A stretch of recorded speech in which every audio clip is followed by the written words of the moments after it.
guys, welcome to my channel. I have a new bedtime story just for you. Let's begin. The Little Moon Lantern. At the edge of a sleepy forest where the trees leaned close together as if sharing secrets, there lived a small fox named Luma. Luma had soft red fur, bright amber eyes, and a tail so fluffy that birds sometimes mistook it for a warm place to rest. She lived beneath the roots of an old oak tree, in a cozy den lined with moss, feathers, dry leaves, and one blue ribbon she had found beside the stream. Every morning, the forest woke in layers.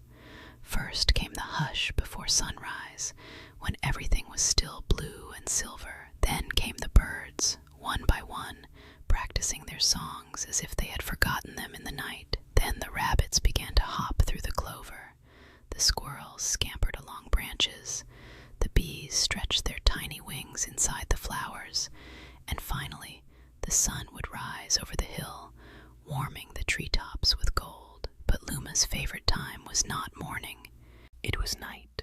She loved the moment when the forest slowed down, when the birds tucked their heads beneath their wings, when the rabbits returned to their burrows, when the wind moved gently instead of rushing, when the shadows softened and everything seemed to breathe more quietly. Most of all, Luma loved the moon. Every night, before curling into her mossy bed, she would climb out of her den, sit beside the old oak tree, and look up through the branches.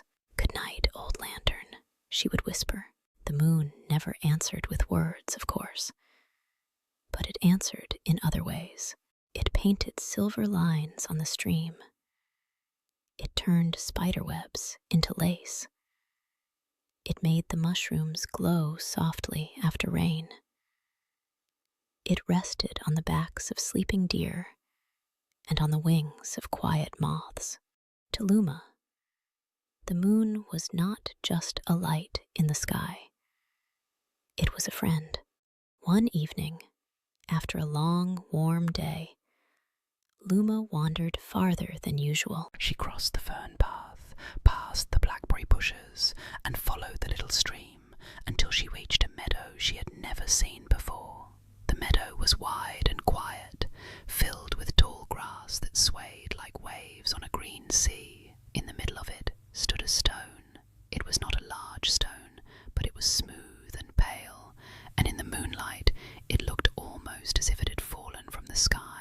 Luma climbed onto it and sat very still. From there, she could see almost the whole forest. She could see the tall pines in the north, dark and pointed. She could see the willow trees by the stream, dipping their long fingers into the water. She could see the hill where the owls nested, and above everything, she could see the moon, round and bright.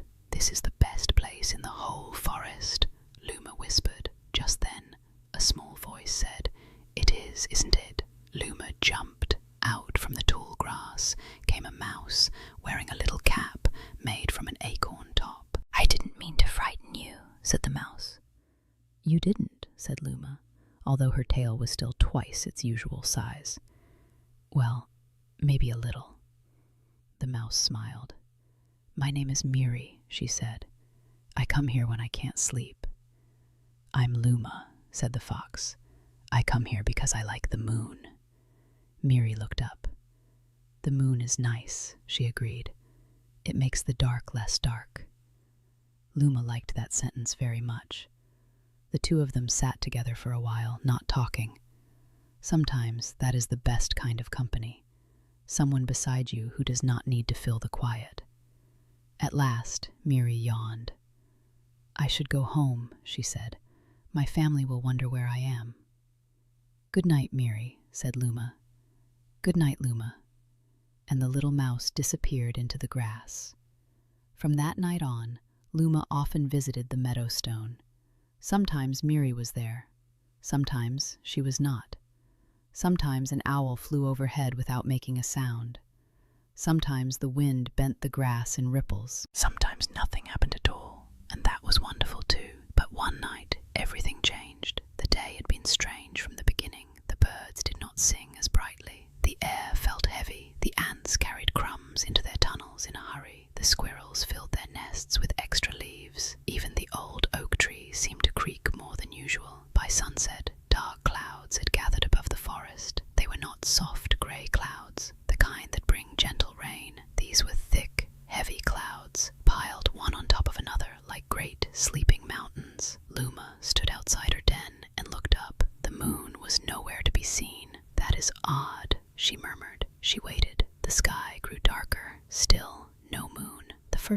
stars should have appeared, but they too were hidden. A cold wind moved through the trees. The forest, usually so peaceful at night, became uneasy. The rabbits stayed deep in their burrows. The deer gathered close together beneath the pines. The frogs stopped singing. Even the stream seemed to lose its sparkle. Luma walked to the fern path, hoping that perhaps the moon could be seen from the meadow. But the path was nearly black. She had never noticed before how many roots crossed it, how many stones waited in the shadows, how many little sounds the forest made when there was no moonlight to soften them. A twig snapped. Luma froze. "Who's there?" she whispered. "It's me," said Miri, stepping out from beneath a fern. Her acorn cap was tilted to one side. "I can't find my way home." Luma hurried to her. "You're far from your burrow," she said. "I went to the meadow," Miri explained. "I thought the moon might come out, but it didn't, and now everything looks different." Luma looked up again. The clouds covered every bit of sky. "The moon is only hidden," she said. Miri nodded, but her whiskers trembled. "What if it forgets to come back?" Luma wanted to say that moons never forget, but she did not know if that was true. She had never had to wonder before. So instead, she said, "Then we will remember it for a while." Miri looked at her. How? Luma thought. She looked at the dark path. She looked at the black trees. She looked at the little mouse beside her, trying very hard to be brave. Then she remembered something in her den. "Come with me," said Luma. The two friends hurried back to the old oak tree. Inside Luma's den, everything smelled of moss and dry leaves. Luma pushed aside a curled fern, moved 3 pine cones, and pulled out a tiny lantern. It was made from a hollow acorn. Luma had found the acorn shell after a storm. She had carefully cleaned it, made little windows in its sides, and tied a stem across the top for a handle. She had never used it for anything important. It had mostly sat in the corner, looking charming. Tonight, however, it seemed exactly right. "It's beautiful," whispered Miri. "It needs a light," said Luma. Just then, something blinked near the entrance of the den. Once, twice. A small firefly floated inside. "Excuse me," said Luma politely. "Would you mind helping us?" The firefly blinked again. Luma had always believed that fireflies understood more than anyone guessed. "We need a little light," she said, "just until the moon comes back." The firefly drifted into the hollow acorn and settled there, glowing softly. The lantern filled with golden light. Miri gasped. "It's like a baby moon." Luma smiled. Together, they stepped outside. The acorn lantern did not make the whole forest bright. It did not chase away every shadow. It did not reach the tops of the trees or uncover the hidden stars. But it lit the path just enough. And sometimes, just enough is a very powerful thing. Luma carried the lantern low, so Miri could see where to walk. They moved slowly along the fern path, over roots, around stones, beneath dripping leaves. As they walked, they came upon a hedgehog sitting beside a puddle. "Oh dear," said the hedgehog. "Oh dear, oh dear." "What's wrong?" asked Luma. "My name is Bram," said the hedgehog. "I was bringing berries to my grandmother, but I dropped them when the dark came down.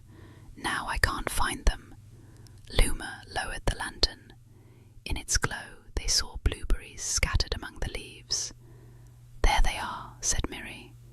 Bram gathered the berries carefully. "Thank you," he said. "I thought the night had swallowed them."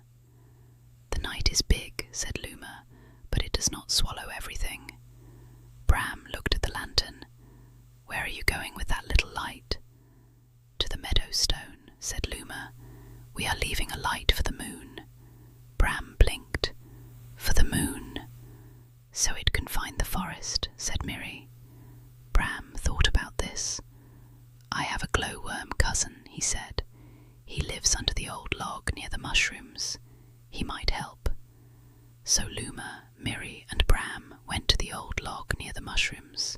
There they found not one glowworm, but 7.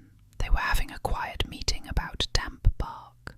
When Bram explained the problem, the glowworms became very serious. "The moon has been good to us," said the oldest glowworm. "It's silvered our log many times. We should help," said another. One by one, the glowworms climbed into a small curled leaf that Bram carried like a basket. Their greenish lights glowed softly, making the wet mushrooms shine. Now the forest path was a little brighter, not bright like day, not bright like morning, but bright enough for small paws and careful steps. They continued toward the meadow. Along the way, they met Sola the owl, sitting low on a branch with her feathers fluffed. "Sola," called Luma, "why are you sitting so low?" "I do not like flying when I cannot see the spaces between the trees," said Sola. "The moon usually shows me." "We are going to the meadow stone," said Luma, lifting the acorn lantern. "We are making a light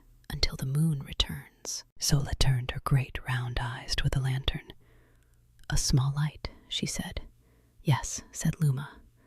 Sola looked at Miri, who stood proudly beside Luma despite being very small. She looked at Bram with his leaf basket of glowworms. Then she opened her wings. "Small lights look larger from above," she said. "I will come." Sola flew slowly ahead, guiding them past low branches. Soon they met 2 rabbits, Nib and Nella, who were trying to find the entrance to their burrow. "It was here this morning," said Nib. "Burrows do not usually move," said Nella, "but tonight I am not so sure." Luma lowered the lantern and found the burrow entrance hidden behind a curtain of grass. "There," she said. The rabbits sighed with relief. When they heard where Luma and the others were going, they looked at each other. "We have white stones in our burrow," said Nella. "They shine a little when light touches them." "We can bring them," said Nib. So the rabbits dashed inside and returned with a pouch of smooth, pale stones. Now there was Luma with the acorn lantern, Miri with her brave little steps, Bram with the glowworms, Sola flying overhead, and the 2 rabbits carrying moon-coloured stones. The group made its way through the forest. At last they reached the meadow. But the meadow did not look like the gentle place Luma remembered. Without the moon, the tall grass seemed too tall. The pale stone in the centre was barely visible. The far side of the meadow disappeared into darkness. Miri moved closer to Luma. "It feels different," she whispered. "It is the same meadow," said Luma. "It is only wearing a different coat tonight." They walked to the stone. Luma climbed on top and placed the acorn lantern in the middle. Its little golden glow spread across the stone. Bram placed the glowworms in a circle around it. Nib and Nella arranged the pale stones in a winding path through the grass. Sola flew up to the nearest tree and watched over them. For a moment they all stood quietly. The lights were lovely, but the sky remained dark. "The moon still cannot see us," said Miri. Luma looked at the tiny lights. She looked at the huge sky. For the first time that night she felt very small. Her little lantern suddenly seemed almost foolish. What was an acorn lantern compared with the moon? What were a few glowworms compared with the stars? The wind moved through the grass, and Luma lowered her head. "I thought it would help," she said softly. "It does help," said Bram. "I can see my paws," said Miri. "I can see the burrow path," said Nella. "I can see the space between branches," said Sola from above. Luma looked up. All around her, the animals were no longer trembling in the dark. They were gathered together in the glow of the small lights. Their faces were calmer, their voices were softer. The darkness was still there, but it was not as lonely. Then, from somewhere beyond the meadow, came another light. A deer stepped through the grass. Upon her antlers hung strands of tiny, shining beetles, resting like living jewels. "My name is Evera," said the deer. "We saw your lights from the pine grove." Behind her came more deer. Then a family of raccoons appeared, polished shells that reflected the glow. Then a troop of squirrels came down from the trees with bits of amber resin. Then moths arrived, pale and fluttering, their wings catching every glimmer. Then frogs came from the stream, each carrying a drop of water on a leaf so the lights could sparkle in it. The meadow began to shine, not all at once, not suddenly, but slowly, softly, gently. A glow here, a glimmer there, a reflection, a shimmer, a blink, a tiny spark. The animals placed lights along the grass, around the stone, beneath the trees, beside the stream, and on the little hill beyond the meadow. The winding path of pale stones grew brighter. The glowworms formed careful circles. The fireflies floated above everyone like golden thoughts. The beetles on Evera's antlers shone green and blue.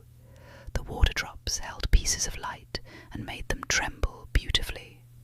The meadow, once dark and uncertain, became a field of tiny moons. Luma stood on the stone and watched in wonder. She had brought one little lantern. Now the whole forest was helping. Miri climbed onto the stone beside her. "Do you think the moon can see us now?" she asked. Luma looked up. The clouds were still thick, but something about them had changed. Their edges seemed softer. A pale brightness pressed gently from behind them. "I think," said Luma, "the moon is trying." The animals settled around the meadow. Since they were already gathered, and since the night was still dark, Solar the owl suggested they tell stories. "Stories are also a kind of light," she said. Everyone agreed this sounded wise, because owls usually did.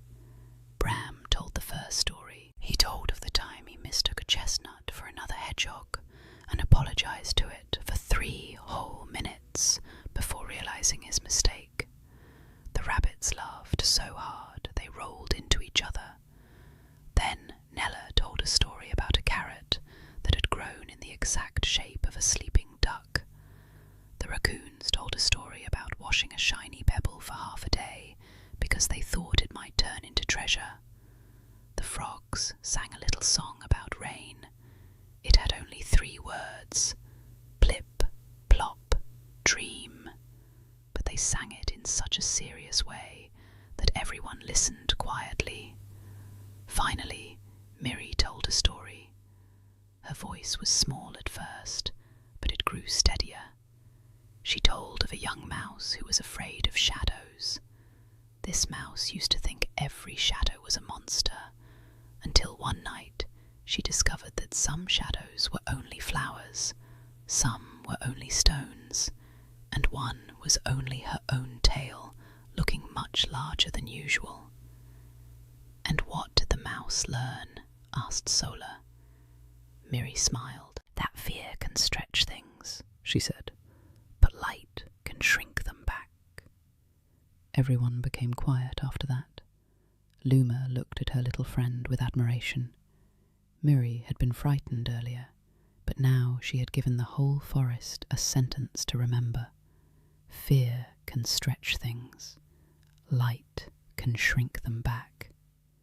The wind softened. The animals grew sleepy. One by one, they began to yawn, but no one wanted to leave yet. The darkness beyond the meadow still felt too deep, and the moon had not fully returned. So Luma said, "Perhaps we should make the meadow comfortable." That was an excellent idea.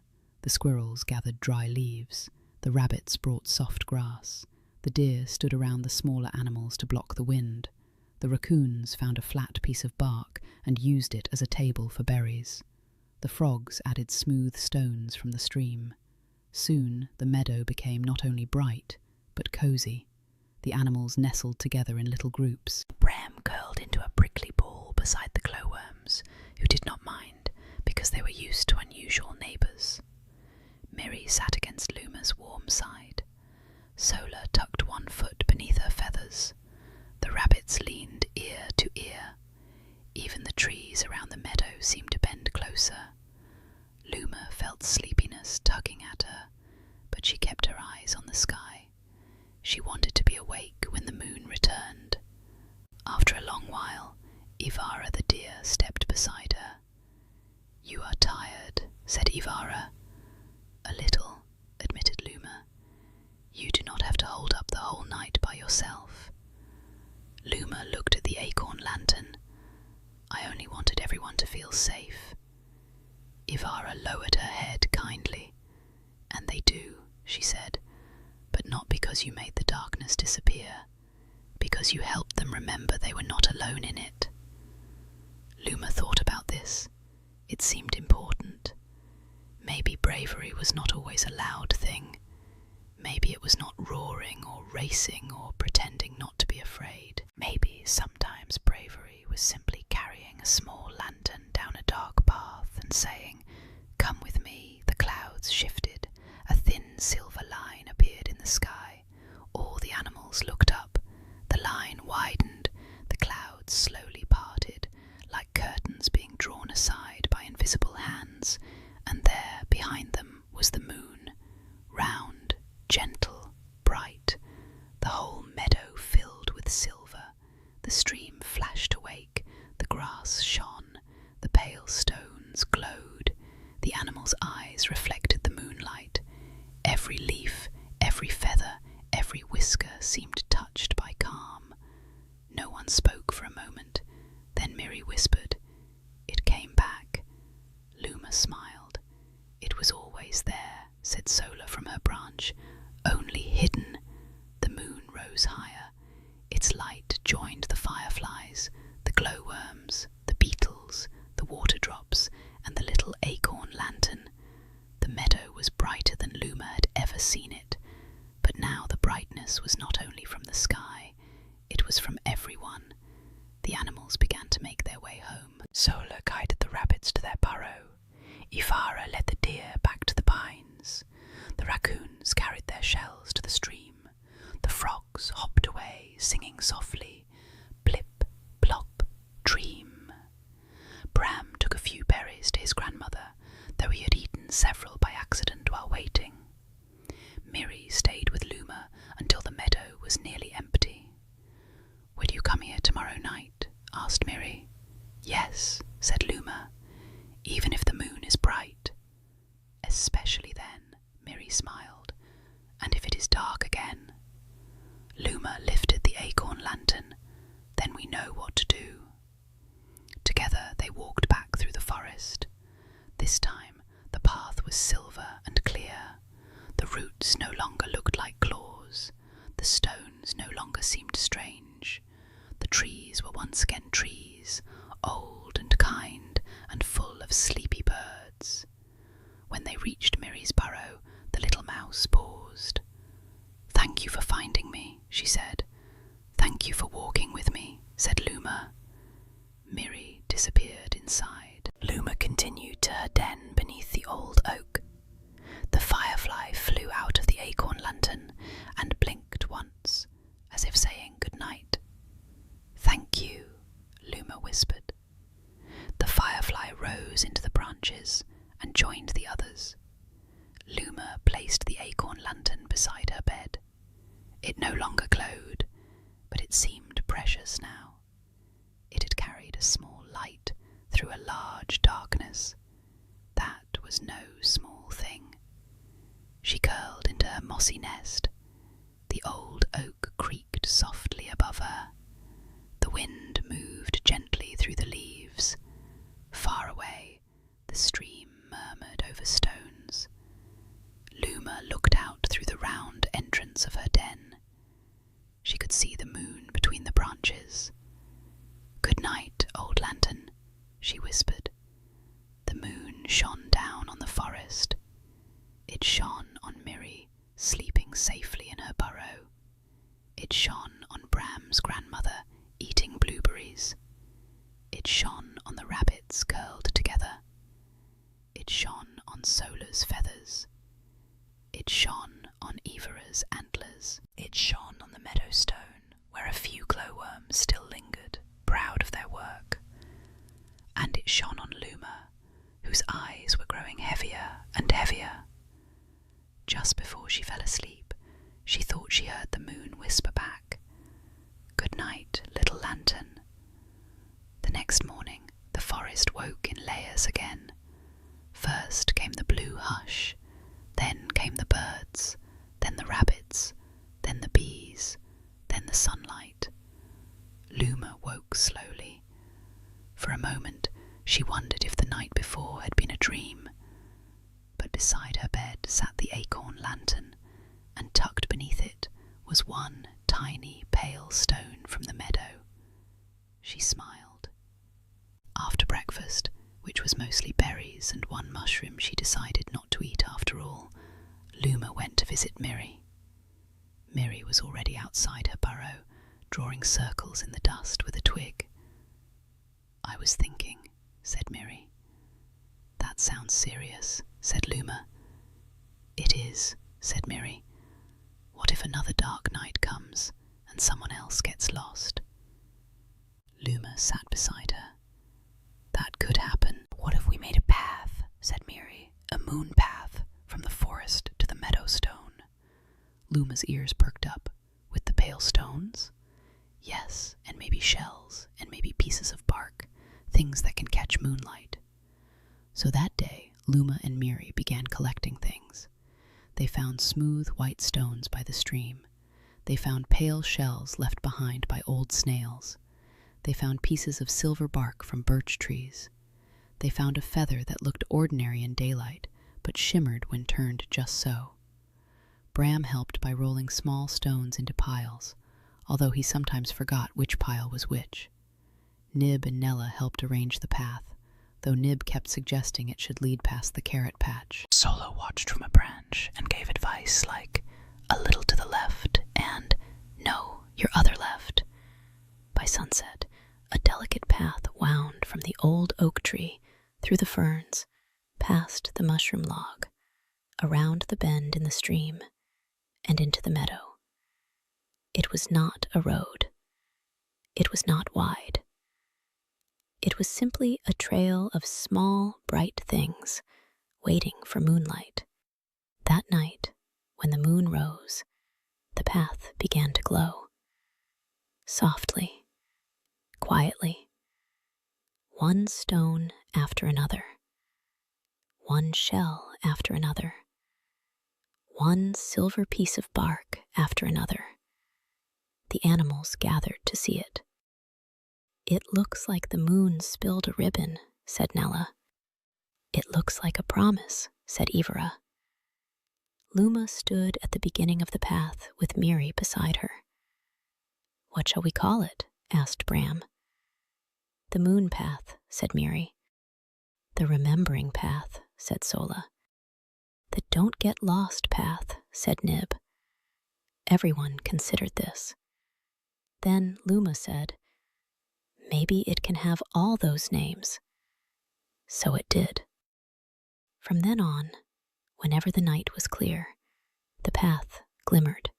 And whenever the clouds came, the animals knew where to gather. Some nights, only Luma and Miri sat on the meadow stone. Some nights, Bram came with berries. Some nights, Sola told stories of the stars. Some nights, the rabbits fell asleep before anything interesting happened. But every night, someone looked up at the moon and remembered the dark night when the forest had learned a secret. The sky gives light, but so can we. Seasons passed. Summer softened into autumn. Leaves turned gold, red, and brown. They floated down like tired butterflies and covered the moon path, so the animals had to sweep it clear with tails, paws, wings, and antlers. Autumn cooled into winter. Snow fell over the forest, quiet and deep. The moon path disappeared beneath white blankets, but the animals still knew the way by heart. On winter nights, the moon made the snow shine so brightly that the whole forest looked like it had become a dream.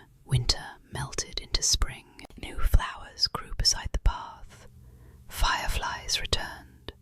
The stream ran fast with fresh water. Tiny birds learned to fly from branch to branch, making brave mistakes. And through every season, Luma kept the acorn lantern in her den. She did not need it every night, but she liked knowing it was there. One spring evening, a young badger named Tovo came to the old oak tree. He looked embarrassed. "I heard," he said, staring at his paws, "that you know about dark paths." Luma tilted her head kindly. "I know a little." Tovo swallowed.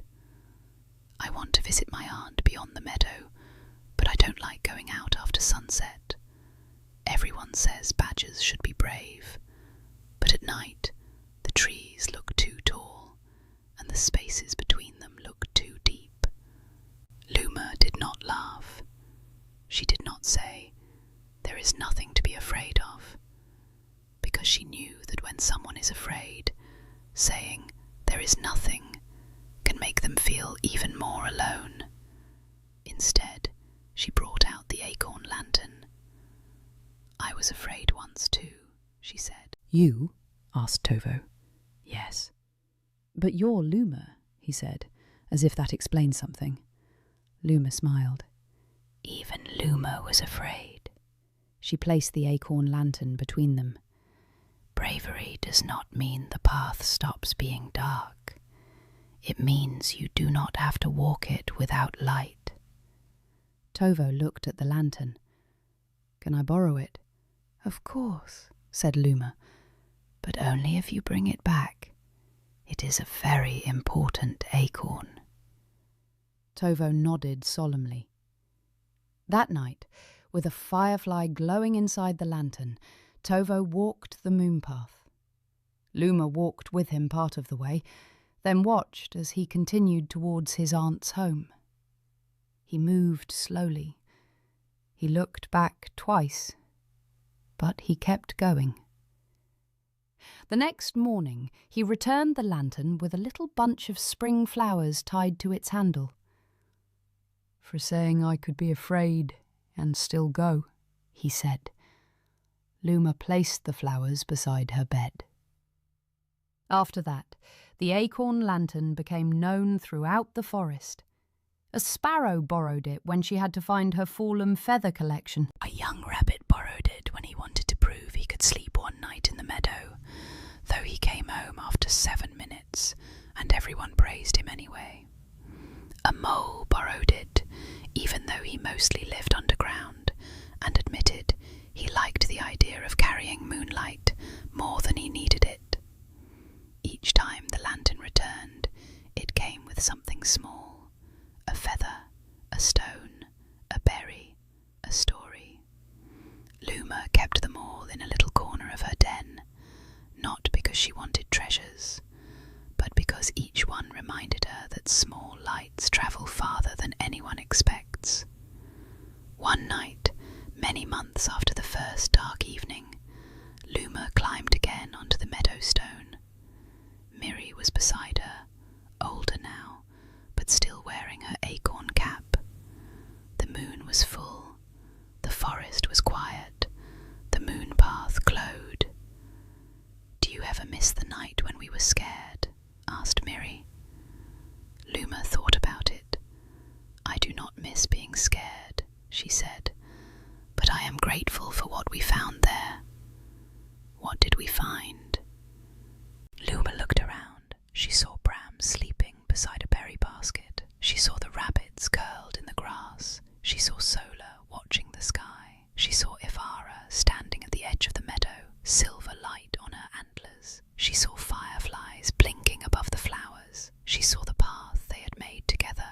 "We found each other," said Luma. Miri leaned against her. "That was a good thing to find." The moon climbed higher. The meadow grew softer. The animals slept. And Luma, who had once thought the moon was only above her, understood something new. The moon was above, yes, but it was also in the stones, in the water, in the glowworms, in the fireflies, in the stories, in the kindness of a friend walking beside you. And sometimes, most wonderfully, it was in a little acorn lantern carried through the dark by someone who was afraid but kept walking anyway. Luma yawned. Miri yawned too. The whole forest seemed to yawn with them, so they left the meadow stone and followed the moon path home. At Mary's burrow, they whispered goodnight.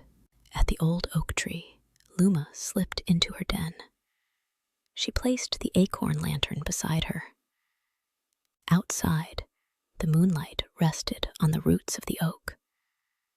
The leaves whispered. The stream hummed.